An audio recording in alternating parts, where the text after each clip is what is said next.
Now, this is where I fucked up, bro. This is where I really fucked up. I ran to my bathroom. I'm drunk as shit, so I didn't cut on the lights. But I thought I could see well enough in the dark. You know how you could see in the dark? You know what I'm saying? But nigga, I'm seeing like 3 toilets. So alright, bro. I'm gonna tell y'all some lore, and then we gonna follow up with this blackout drunk video, the science behind it. Starting off, bro. You know, my freshman year of college, it was 2020. So we was at the house, you know what I'm saying? I was working at the dollar store, taking online classes, tough times, very terrible times, but recommend. So sophomore year, they like, all right, y'all, COVID dying down. We could get back to normal classes. So thing was, bro, I was in upstate New York, nigga, no internet access. Living like a monk, bro. I was a summer camp counselor at this overnight summer camp. Nigga, it's good stories on that too. I'll tell y'all at some point. But I was an overnight summer camp counselor. I had no service up there, bro. We in the mountains and shit. It was nutty. So I didn't put in my housing applications, bro. I didn't put in my housing applications, so I was cooked. I was absolutely cooked. I had no housing. So I told my mom, you know, shout out to moms, bro. They the real MVP, my nigga. Straight superpowers, bro. So luckily where I'm from and where I went to college was only like 2 hours away and some change. So she called my auntie and they went down there and looked at some apartments for me. Now, typically, historically, pre-COVID, all the underclassmen would stay on campus in the dorms. But shit was too packed, but they had no housing, so I had to get an apartment. So they ended up getting me an apartment, nigga, like a couple weeks before the semester. And so this is where I met one of my best friends, my boy John. Maybe I should blur that nigga name because I was an underage drinker. Y'all definitely gonna meet this nigga at some point. But bro, great guy. So at the time I was like 19. Bro was 24. He was a grad student. And right, so I'm just a fresh baby, bruh. I'm a fresh baby. I don't know nothing about life at this point, bro. I mean, I know about like shit that go on in the hood, but like I haven't experienced much other shit than like being in the hood, bro. So, bro, first thing, bro, this has to be like the first month I even met this dude when we was living together, bro. Before he graduated grad school, because he had 2 years and I had like 3 years, you know, to graduate regular college. He was like, we gotta find you a go-to liquor, bro. We gotta find you a go-to liquor. So I'm like, all right, bet. So first we start off with some beers. I'm like, I ain't really fucking with the beer shit, man. That beers is nasty as shit, bro. I ain't gonna lie, they nasty as shit. And it take you a lot of beers to get drunk. I don't know why y'all boys like beer so much, bro. Don't even get me started on White Claws. Yo, the white girls love that shit. God damn. I don't know why. They taste decent, but like, bro, I need like 10 White Claws to get litty. Like, I need my liquor to take me there. And White Claws and beers and shit, that's not doing it, bro. Beer, to me, beer is like, that's like something you crack and you chill. Like you chilling. Like you ain't trying to get lit off the beer. You feel me? I feel like that's the purpose of beer. Yeah, so then we moved to champagne. Now my nigga. Champagne, to this day, nigga, it is the most dangerous alcohol, bro. Champagne go down like fucking water. Anything that goes down like water, you nigga stay away from. Or else this is gonna happen to you. No cap. So we move on to the champagne. Now this is, just a close family affair. So it's me, Jay, and then K. That's our other homie. So we go over to K spot, and it's just the three of us just chilling. We watching we was watching a football game or some shit. Passing music, we just vibing, bro. I ain't gonna lie, those are the best nights, bro. Not the nights you go out and party and grab a couple bitches IGs and shit. Maybe link one, maybe if you like that. It's really the nights. It's just you and the gang chilling, bro. Those are the best fucking nights, bro. I'm not gonna lie. But so we get the champagne. We have like 3 bottles of the cheap shit. And so I'm taking a couple. I'm like 4 drinks. I'm feeling decent. I'm like, damn. But I'm still not feeling it. So usually, bro, I call it feeling wavy. When you feeling wavy, you feel it in your cheeks. The world starts spinning a little bit. You feeling real in that mode, just chilling, real laid back. Now you do got multiple types of drunks. You got the chill drunks and you got the feisty drunks. I'm a chill drunk. The feisty drunks, bro, the most chaotic people you will ever meet, bro. I ain't gonna lie. I'm talking about they get rowdy off the drinks, bro. I hate niggas like that, bro. Calm your ass down. Especially women, because it's like, chill. That should have make you not even want to drink no more. Ruin your drink, bro. Your drunkenness. But I'm like 4 drinks. I'm not feeling that shit. And then, so boom. I drink like 2 more. We down a bottle. I done drunk like half the bottle at this point, bro. Now I'm feeling wavy. Cause, bro, liquor don't hit you quick. I ain't gonna lie. Liquor, it's just like food. You gotta take you a little pause to get you some of the effects to hit you. So now the liquor fake hit me. I'm like, damn. So then, bro, I ain't gonna lie, they was playing some prime white people shit. I'm talking about some party in the USA, some country, Morgan Wallen and shit. I'm like, man, I ain't feeling this shit. I'm like, we gotta take turns at this point. So I played Work by Rihanna, and then I'm drinking straight up a bottle at this point. I ain't gonna lie, bro. I drank another half a bottle, bro. Now I'm fully teed, nigga. I'm talking about I'm dancing in the spot. And one thing about me, bruh, it should have been a for sure sign I'm too gone, is I'm not a dancing nigga, bro. I'm truly not. I don't get jiggy.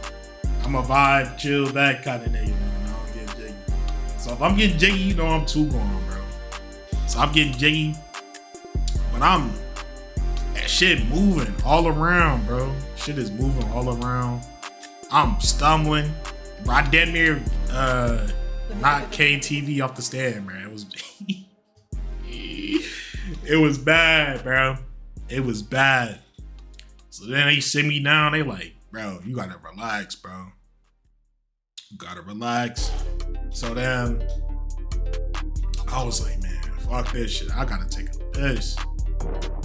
But I ended up walking outside. Rule number 1, bro. You don't want to leave the premises, bro. I ended up walking outside. I walked down to the parking lot, down 3 flights of stairs without falling. Give me a round of applause. I didn't fall down the stairs, bro. I was lit as hell. I didn't fall. And then it was over from there, bro. I took a piss outside. I ain't gonna lie. One thing about pissing outside, bro, top 5 best feelings. Now, I was covered. I did go to the woods and shit. We had trees in our apartment complex. So I was safe. I ain't gonna lie, don't be pissing in public though, bro. You could definitely get caught. If you get caught, you getting like charged with like a sexual some shit. They put you on the list. So that's bad ball. Don't do that shit. And I ended up going back up, bro. I drunk the rest of that bottle, bro. And from there, I apparently I went black. Somehow, bro, I ended up in my bed. I had a backpack on. Apparently Jay put a backpack on me because like it's called backpacking somebody. So like if you drunk as hell, like you put a backpack on them with a bunch of stuff so they can't roll on their back and throw up and choke on their throw up. Nasty as shit, but you could save somebody's life doing that. Okay. And then, bro, I woke up mid, nigga, it wasn't even sleep. It was like a fever dream, bro. I was like in and out of sleep. I was sweating. It was bad, bro. It was so bad. And I had to throw up, bro. Now, this is where I fucked up, bro. This is where I really fucked up.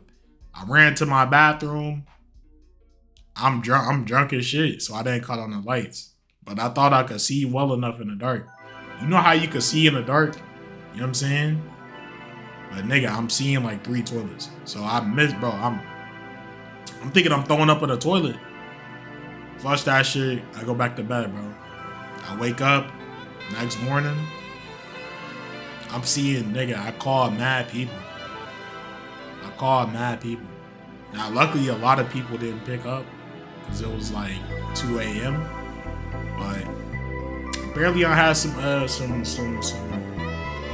wild conversations that I just don't remember. And of course, you know, I apologize. But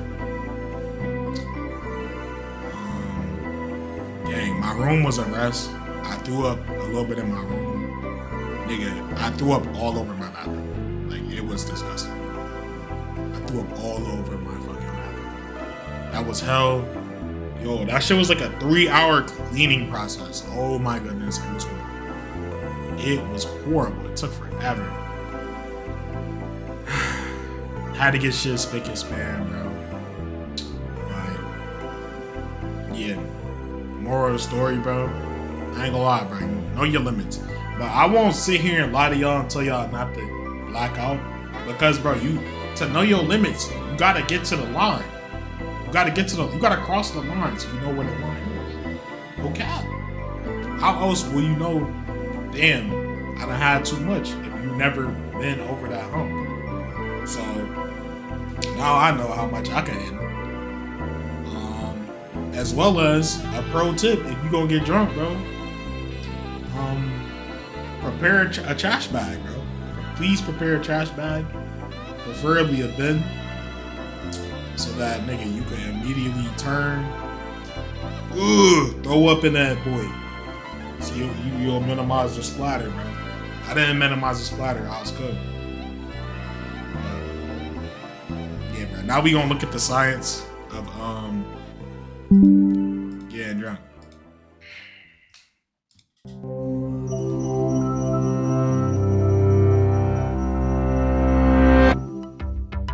In 1969, Dr. Donald Goodwin gathered a group of study participants and asked them each to recall the object he'd shown them 2 minutes prior.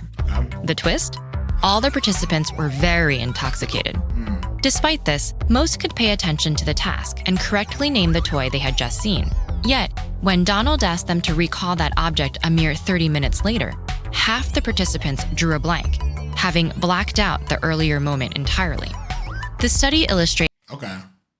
I say this is probably accurate. I don't remember talking to the people that I told y'all I called. I don't remember calling them, bro. I also don't remember walking to my room. And my shit is, I don't know. I don't remember that. The strange and somewhat selective effects alcohol has on the brain. Many intoxicated people can perform complex tasks like holding a detailed conversation or navigating a walk home. Yet, for those experiencing what is known as a blackout, the memory of these events is quickly forgotten. So how does alcohol cause these memory lapses? First, let's identify the culprit. While a single drink often contains hundreds of different chemical compounds, ethanol is responsible for alcohol's effects on the brain. Ethanol is lightweight and lipophilic, meaning its structure easily dissolves into fats, like those in the membranes of the outer blood-brain barrier. Once inside the brain, ethanol's unique structure allows it to bind to, interact, and affect many different neuronal receptors, impairing pathways that allow you to make careful decisions, control your impulses, and even manage your motor skills. And the networks that control memory seem to be especially sensitive to alcohol's effects. Typically, information about your surroundings is taken in by your sensory organs and sent to the brain. Neurons transfer this information to one another via chemical messengers called neurotransmitters.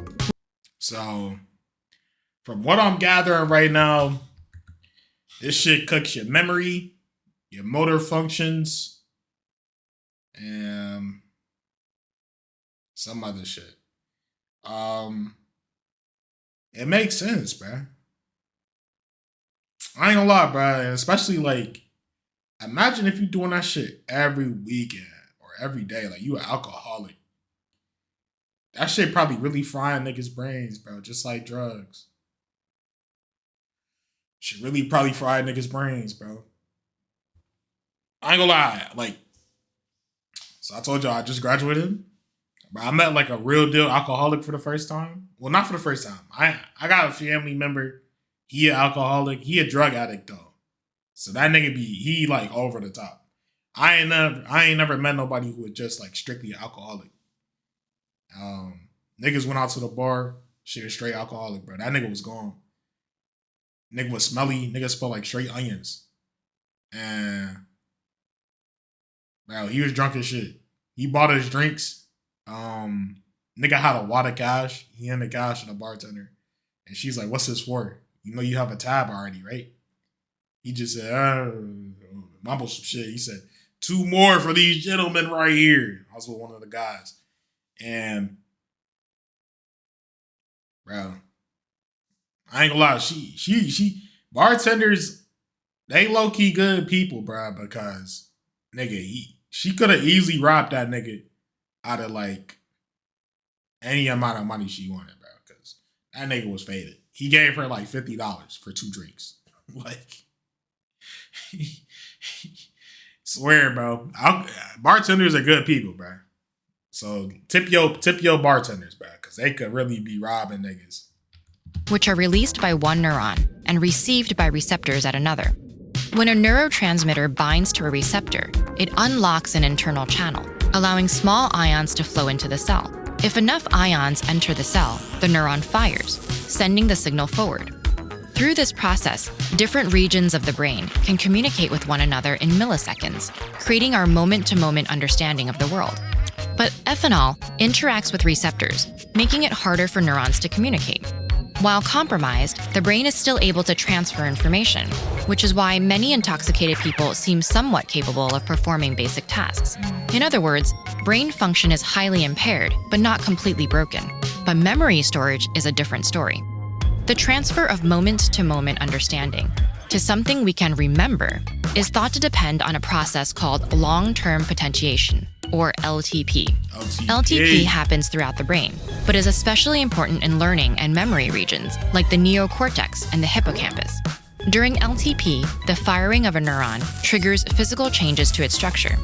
For example, more receptors may be moved to the cell's surface, making the neuron more sensitive to future signaling from its neighbors. These physical changes increase the likelihood that a cell will fire again at that connection, strengthening the wiring between neurons.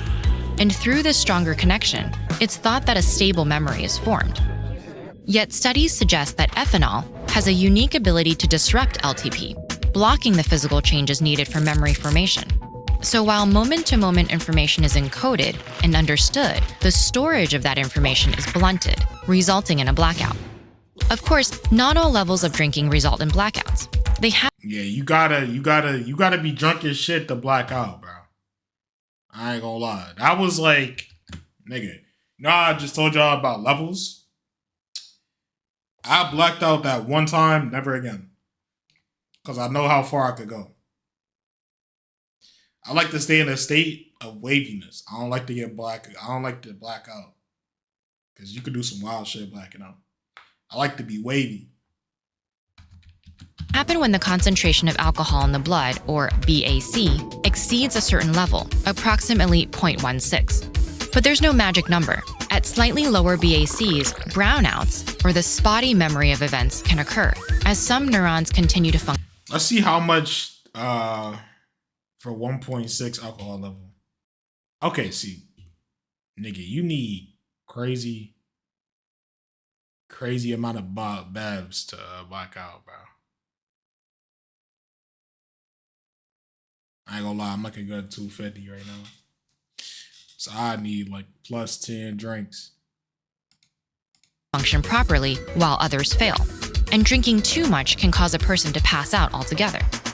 Other factors like dehydration level, genetic differences, medications, and even how much you've eaten can affect. Yeah, bro. If you drink on an empty stomach, bro, you gonna get drunk quick as shit.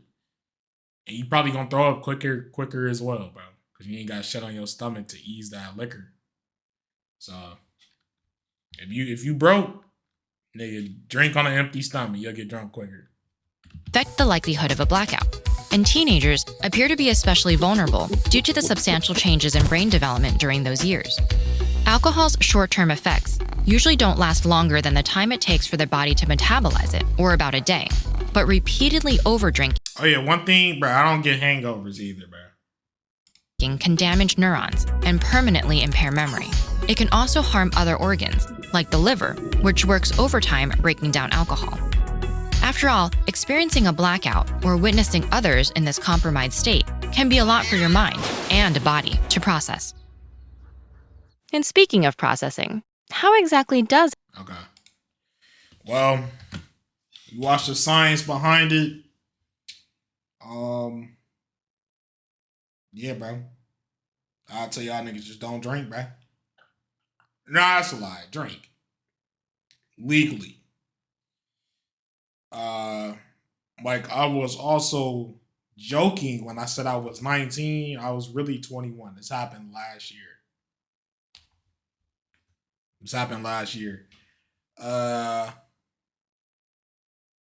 Yeah, bro.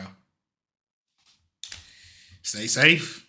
Cozy fam or no fam. Love y'all boys eternally, man. Peace. You just wanna celebrate, you don't want to grind. I work hard cause hard work be telling you.